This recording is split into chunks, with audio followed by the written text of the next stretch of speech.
बिस्मिल्लाहिर्रहमानिर्रहीम। अस्सलामु अलैकुम वरहमतुल्लाहि वबरकातुहू। व्यूअर्स, आज हम एक फंक्शन की कंटिन्यूटी टेस्ट करेंगे और उसके लिए जो क्वेश्चन हमने करना है वो बीए बीएससी पंजाब यूनिवर्सिटी 2016 में मैथमेटिक्स ए कोर्स के पेपर 1 में आया हुआ है। तो इस क्वेश्चन को सॉल्व करते हैं और साथ ही साथ हम चेक करेंगे कि किस तरह से ख़ास किस्म के फंक्शन की कंटिन्यूटी चेक की जा सकती है।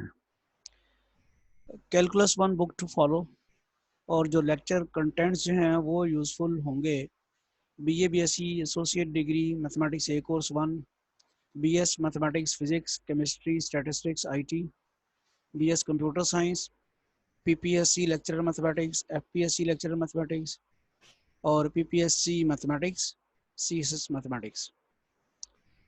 Mathematics A course 1 BA BSc university of the Punjab 2016 question 1 का बी पार्ट है। Let f of x be equal to x cos 1 over x if x is not equal to 0 and 0 if x is equal to 0। ये function उसने खुद define किया हुआ है। अच्छा, यहाँ ज़रा गौर से देखें कि ये जो f of 0 आया वो यहाँ पुट करके नहीं आया।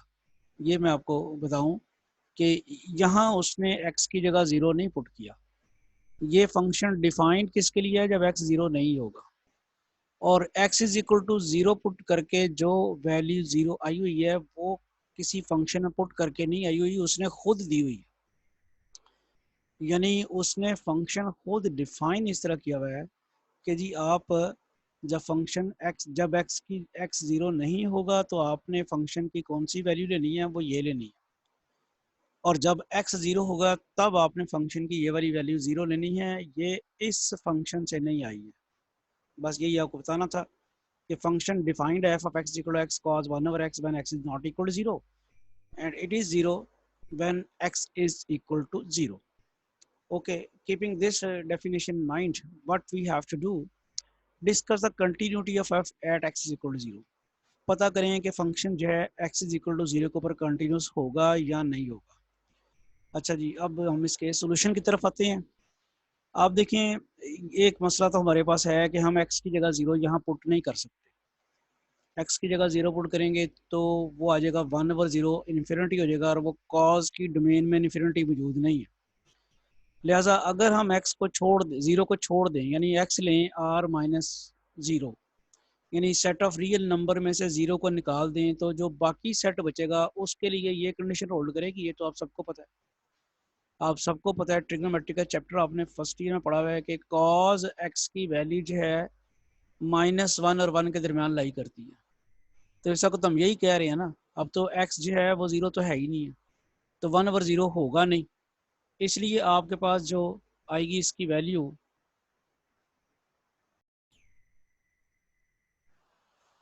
तो इसकी वैल्यू जो आएगी आपके पास वो -1 और 1 के दरमियान लाई करेगी, क्योंकि आपका इन्फिनिटी तो हो नहीं सकता। अब 0 आपने छोड़ दिया ना, जिसके ऊपर इन्फिनिटी होना था। 1 ओवर 0 लेंगे नहीं आप, ये आपने कह दिया कि x belongs to r minus 0, 0 उसमें से निकाल दिया। तो अब आपके पास cos 1 ओवर x की वैल्यू जो है -1 और 1 के दरमियान लाई। अच्छा जी, हम अब ना पहले राइट हैंड लिमिट मालूम करते हैं कि जो हमारा गिवन फंक्शन है उसकी राइट हैंड लिमिट मालूम करने का तरीका ज़रा समझिएगा। ये तो आई होप कि आप सबको समझ आ गई है कि ये कैसे आया है। समझ आ गई है ना ये कैसे आया है? ये ऐसे आया है कि cos x की वैल्यू हमेशा -1 और 1 के दरमियान लाई करती है, इसलिए ये रिलेशन तो आ गई आपके पास। अब राइट हैंड लिमिट मालूम करने के लिए हम क्या करते हैं, उसकी तरफ तो जो देते हैं कि राइट हैंड लिमिट जब लेनी है तो नंबर लाइन हम प्लॉट करते हैं पहले और फिर यहाँ पे 0 मार्क कर लेते हैं। तो राइट हैंड लिमिट के मतलब है कि x जो है वो 0 से राइट हैंड साइड की तरफ से आएगा। लिमिट हमने लेनी है x अप्रोचेज 0, और राइट हैंड लिमिट का मीनिंग ये है कि x जो है वो 0 से बड़ी वैल्यूज़ की तरफ से आएगा और 0 से बड़ी वैल्यूज़ जो हैं वो इस तरफ हैं, इस तरफ। इसलिए इस तरफ से x आएगा, 0 को अप्रोच करेगा। चूँकि ये 0 से राइट हैंड साइड बनती है इसलिए हम कहते हैं राइट हैंड लिमिट। और इसमें आपके पास x क्या होगा? Greater than 0। जाहिर बात है 0 से बड़ा होगा। अब इसका रोल यहाँ पे देखते हैं कि अगर x 0 से बड़ा है तो फिर इनइक्वालिटी को उससे मल्टीप्लाई करा दिया जाए x के साथ, तो इनइक्वालिटी का साइन चेंज नहीं होता। यहाँ पता चल गया कि x ग्रेटर देन 0 है तो हम इनइक्वालिटी को x से मल्टीप्लाई करें तो वो क्या हो जाएगी, यहाँ 1 से मल्टीप्लाई करेंगे x को तो -1 से तो -x आएगा, लेसर और equal to x cos 1/x lesser और इक्वल टू x। अच्छा, अब क्या करते हैं हम कि लिमिट लेते हैं, लिमिट x अप्रोचेज 0+। ये मैंने 0+ इसलिए लिखा है कि आप केस डिस्कस कर रहे हैं जब x ग्रेटर देन 0 है। आप केस डिस्कस कर रहे हैं, ये देख लें आप कौन सा केस डिस्कस कर रहे हैं, जब x जो है वो ग्रेटर देन 0 है और x ग्रेटर देन 0 हो तो लिमिट कौन सी बनती है, लिमिट राइट हैंड लिमिट बनती है, आपके सामने है। x ग्रेटर देन 0 हो तो वो राइट हैंड लिमिट बनती है, इसलिए मैंने यहाँ पे ये प्लस लगाया है, 0+। 0+ सिर्फ ये इंडिकेट करता है कि आप राइट हैंड लिमिट ले रहे हैं, सिर्फ लिमिट नहीं ले रहे। तो मैंने ली limit x approaches 0+ -x, limit x approaches 0+ x cos 1/x, limit x approaches 0+ x। अब आप जैसे ही लिमिट अप्लाई करेंगे इसके ऊपर तो क्या सूरत बनेगी, इधर आपके पास x 0 लगा देंगे तो ये 0 हो जाएगा क्योंकि 0 को अप्रोच कर रहा है ना, इधर भी 0 लगा देंगे तो 0 हो जाएगा। अब आपको याद होगा सैंडविच थ्योरम था, सैंडविच थ्योरम ये है, जैसे सैंडविच नहीं कहते आप, सैंडविच थ्योरम ये है कि अगर ये लिमिट जो जो दोनों लिमिट्स अगर सेम हैं तो ये दरमियान वाला जो फंक्शन है उसकी लिमिट भी यही होगी। आप देख रहे हैं जो साइडों पे फंक्शंस हैं उनकी लिमिट आई है 0, तो दरमियान वाले फंक्शन की भी लाजमी तौर पे फिर वही लिमिट आनी है। तो फिर हम करते हैं कि using sandwich theorem we have limit x approaches 0+ x 1/x is equal to 0। क्यों, क्योंकि उसके दाएं बाएं जो है 0 आई है लिमिट, ये दाएं बाएं अगर 0 आई है तो दरमियान वाली की भी लिमिट यही 0 ही रहनी है। तो हमने कैलकुलेट कर लिया कि फंक्शन की राइट हैंड लिमिट जो है 0 है, limit x approaches 0+ f(x) is equal to 0। अब हम आते हैं लेफ्ट हैंड लिमिट, और जिस तरह वहाँ डिस्कस हमने किया, लेफ्ट हैंड लिमिट के लिए आप इस नंबर लाइन की जो है नंबर लाइन पे 0 से छोटी वैल्यूज की तरफ से आएंगे। जब आप 0 से छोटी वैल्यूज की तरफ से आएंगे तो वो ये पाथ बनेगा, वो फिर चूंकि 0 से लेफ्ट हैंड साइड से आता है इसलिए उसको हम क्या कहते हैं, लेफ्ट हैंड लिमिट। और इसमें भी आपको पता है कि यहाँ जब यहाँ से इस तरफ से आएंगे तो x हमेशा 0 से छोटा होगा।